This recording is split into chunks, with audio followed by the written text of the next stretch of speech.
Crime report India में आपका स्वागत है। मैं हूं शारिक खान। नोएडा में एक डीआरडीओ में तैनात वैज्ञानिक के साथ हनी ट्रैप मामले में पुलिस ने अब तक 4 लोगों को गिरफ्तार कर लिया, जबकि 5वां आरोपी अभी फरार है।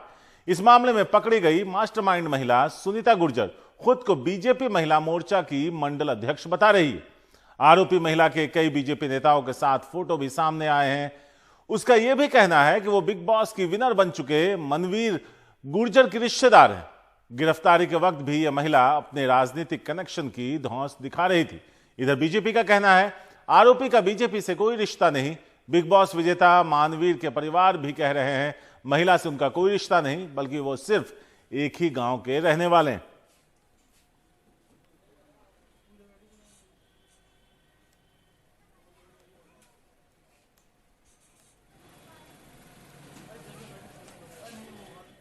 इस मामले में अब तक 4 आरोपियों को गिरफ्तार किया जा चुका है, जबकि एक फरार है। कौन कौन लोग हैं आपको बता दें। सुनीता गुर्जर जो गिरफ्तार हो चुकी है, रिंकू, राजेश और दीपक, ये सारे गिरफ्तार, लेकिन आदित्य अब तक फरार।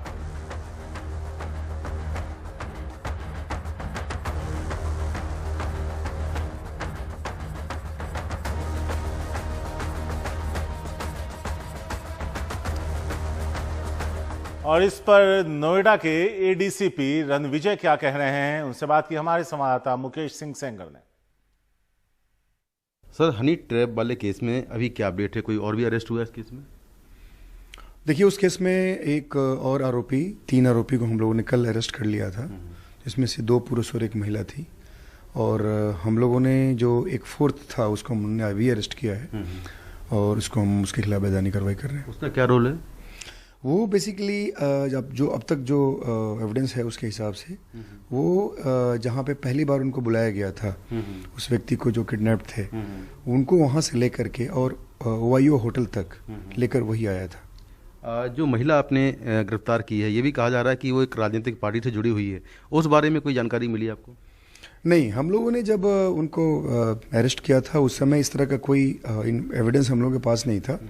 और ऐसे भी हमारे लिए वही इम्पोर्टेंट एविडेंसेस होते हैं जो हमारे इन्वेस्टिगेशन के लिए इम्पोर्टेंट है। हम लोगों ने इस लाइन पे भी कभी किसी से बात भी नहीं की और हमें इस तरह का कुछ एविडेंस भी नहीं मिला। और इस मामले पर बीजेपी के मनोज गुप्ता जो जिला बीजेपी अध्यक्ष हैं, वो क्या सफाई दे रहे हैं, आइए सुनते हैं। मनोज जी, एक महिला पकड़ी गई है हनी ट्रैप के मामले में, सुनीता गुर्जर उसका नाम है, और ये क्लेम कर रही है कि वो बीजेपी की महिला मोर्चा की मंडल अध्यक्ष है और बहुत सारे बीजेपी के नेताओं के साथ उसका फोटो भी है। क्या कहना चाहेंगे आप इस पर? मेरा कहना ये है कि आज भारतीय जनता पार्टी के बहुत सारे सदस्य हैं और मुझे भी कल ज्ञात हुआ था। कल कुछ और हमारे पत्रकार बंधुओं ने बात कही थी। पहली बार उनके यहाँ कुछ कार्ड भी मिले, मैं आपको बता देता हूँ। उसमें उन्होंने लिखा हुआ है कि मंडल अध्यक्ष महाराणा प्रताप मंडल। तो महिला मोर्चा का पहली बात तो जहाँ वो रहती हैं वो हमारा महाराणा प्रताप मंडल है ही नहीं। अच्छा। वो अटल बिहारी वाजपेयी मंडल कहलाता है जहाँ पर वो है। पहली बात तो ये गलत है। दूसरी बात, यदि उन्होंने ऐसा किया है तो मैं पार्टी की तरफ से भी उनके ऊपर एक केस करूँगा कि वो पार्टी का नाम खराब कर रही हैं। दूसरी बात, फोटो की बात है। हमारे सांसद या हमारे विधायक जी वो सुबह से शाम तक इतने सारे लोग हैं, सब फोटो खिंचवाते हैं। कोई अपनी डीपी लगाता है, कोई कुछ लगाता है, ये सब चलता रहता है। लेकिन मैं आपको कह सकता हूँ कि हमारी लिस्ट भी देख लीजिए, हमारे उसमें कोई भी वो किसी भी प्रकार की कोई हमारी वो नहीं है, ना मंडल अध्यक्ष है ना कुछ है। कभी पहले रही हूँ? नहीं, ऐसा कोई वो नहीं आ रहा है सामने। अच्छा। ऐसा कोई भी पुराना भी ऐसा कोई वो नहीं आ रहा है। कार्यकर्ता हो सकती हैं अग्गापुर गाँव में, लेकिन ऐसा नहीं है कोई हमारी कोई मंडल अध्यक्ष वगैरह रही हो। क्योंकि आपको इसी से अंकित हो सकता है कि उन्होंने जो अपने कार्ड लिखे हुए हैं उसमें लिखा हुआ है कि सुनीता गुर्जर अध्यक्ष महिला मोर्चा महाराणा प्रताप मंडल, जबकि वो अग्गापुर हमारा अटल बिहारी वाजपेयी मंडल में आता है। और मुकेश हैं हमारे साथ इस बारे में ज्यादा बात करने के लिए। मुकेश, सबकी अपनी सफाई है, कहां से ये लोग लेकर गए थे डीआरडीओ के जो वैज्ञानिक हैं? क्या वो होटल पहुंचने के बाद उनका किडनैप हुआ? जरा तफसील से बताइए इस पर। देखिए शारिक, जो डीआरडीओ के वैज्ञानिक हैं उनको सेक्टर 77 उनके घर के बाहर से ये पूरा जो गैंग है वो लेकर गया था। और उसके बाद एक ओयो का होटल है जो कि कहा जा रहा है कि सुनीता ने पूरा होटल किराए पर लिया हुआ है और जो भी टारगेट होते थे वो उनको उसी होटल में ले आती थी और वहाँ पर किडनैप करने के बाद उनके परिवार के लोगों से, जिनको किडनैप किया जाता था, उनके परिवार के लोगों से ये लोग पैसे मांगते थे और उनके मोबाइल, घड़ी या जो भी कीमती सामान होता था वो छीन लेते थे। तो पुलिस की जांच में अभी तक ये बात सामने आई है कि ये महिला कई बार कई लोगों को इस तरह से किडनैप करवा चुकी है और इस गिरोह की मास्टरमाइंड है। इसमें 4 लोग अरेस्ट हुए हैं, एक आरोपी और अभी भागा हुआ है जिसको पकड़ने की कोशिश की जा रही है। इस महिला के जो पॉलिटिकल कनेक्शन हैं उसके बारे में पुलिस फिलहाल खामोश है, लेकिन बहुत सारे फोटोज़ आए हैं और महिला खुद ये क्लेम कर रही है कि वो बीजेपी से जुड़ी रही है, बीजेपी की महिला मंडल मोर्चा की वो अध्यक्ष है, ये भी उसका कहना है। तो ये सारी जानकारी भी सामने आई है और ये भी एक इसका पॉलिटिकल एंगल है, लेकिन फिलहाल पुलिस इस एंगल को लेकर ज़्यादा कुछ जांच नहीं कर रही है। पुलिस का कहना ये है कि वो क्रिमिनल कॉन्स्पिरेसी के एंगल से इस पूरे मामले की जांच कर रही हैं। शुक्रिया मुकेश इस पूरी जानकारी के लिए। आगे बढ़ते हैं और अब बात करते हैं उस पुलिस ऑफिसर की जिसने अपने ससुर को ही गोली मार दी। दिल्ली पुलिस के सब इंस्पेक्टर संदीप दाहिया को रोहिणी से गिरफ्तार कर लिया गया। 3 दिन से वो सरकारी पिस्टल के साथ फरार था। संदीप ने पहले अपनी प्रेमिका को गोली मारी जिसका अस्पताल में इलाज चल रहा है। उसके बाद उसने सतवीर भाटी नाम के एक राहगीर के पैर में गोली मार दी। संदीप अपनी पत्नी से अलग रह रहा था और उसे लेकर ससुराल वालों से विवाद था।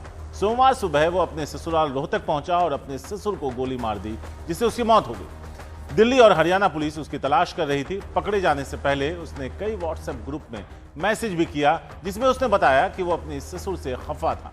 पत्नी ना तो साथ रह रही थी और ना ही तलाक दे रही थी जिससे वो परेशान चल रहा था।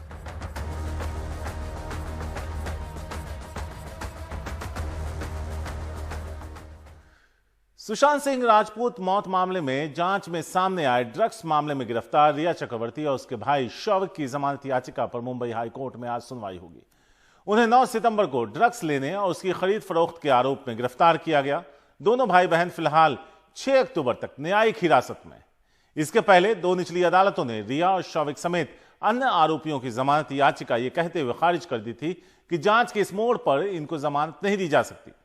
इससे केस प्रभावित हो सकता है। आपको बता दें कि जमानत की इस याचिका पर 23 सितंबर को सुनवाई होनी थी, लेकिन भारी बारिश की वजह से उस दिन कोर्ट की छुट्टी हो गई थी। रिया और शौविक के अलावा मुंबई हाईकोर्ट ने सुशांत के सहयोगी सैमुअल मिरांडा, दीपेश सावंत और ड्रग्स पैडलर अब्दुल बासित परिहार की जमानत याचिका पर सुनवाई करेगा।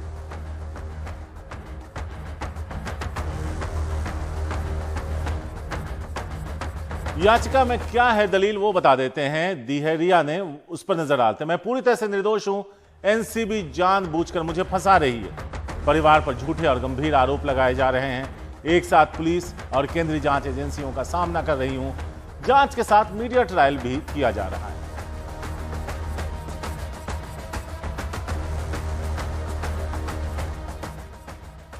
और मुंबई चलते हैं जहां हाईकोर्ट में इस मामले को लेकर सुनवाई जारी है जमानत पर। सुनील, कितने बजे यह सुनवाई शुरू हुई है और कब तक फैसले की उम्मीद है?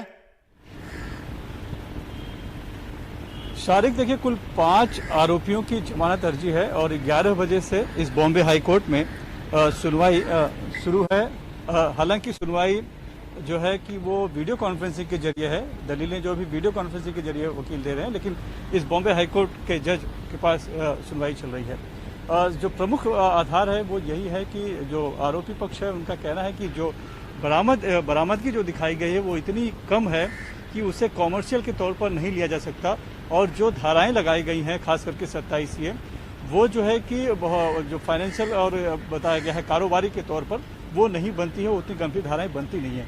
हालांकि इस बात पे अभी बहस चल रही है, थोड़ा और वक्त लगेगा क्योंकि 5 आरोपी हैं और सभी आरोपियों के वकील की दलीलें शुरू होगी। अभी कुछ देर पहले तक यानी अभी जो अब्दुल बासित परिहार है उसके वकील तारिक सैयद अपना पक्ष रख रहे हैं और उसमें यही सी बात पर दलील दी जा रही है कि क्या इतने कम क्वांटिटी पर जो बरामदगी हुई है, क्या इस तरह की गंभीर धाराएं लगाई जा सकती हैं और इसे कारोबारी तक के एंगल तक जोड़ा जा सकता है?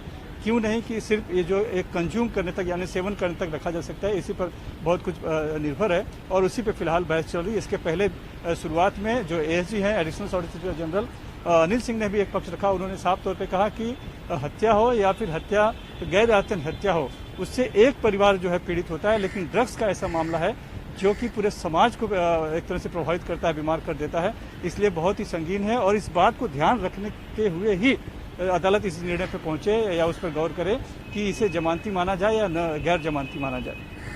शुक्रिया सुनील। नजर बनाए रखें जैसे इस पर फैसला आता है कि क्या उन्हें जमानत मिलती है या फिर उन्हें एक बार फिर मायूस होना पड़ता है। उस अपडेट्स के लिए हम आपके पास लौट कर आएंगे। यूपी के हाथरस जिले में गैंग रेप और मारपीट की शिकार लड़की की मौत हो गई।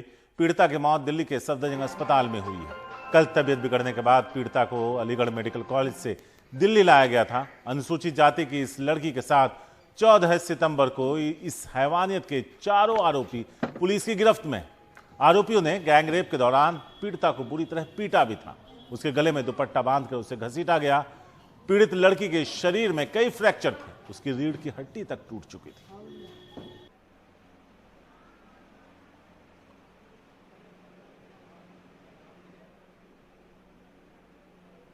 वक्त एक छोटे से ब्रेक का है। ब्रेक के बाद बताएंगे कहां हुआ सिर्फ 20 रुपए के लिए मर्डर।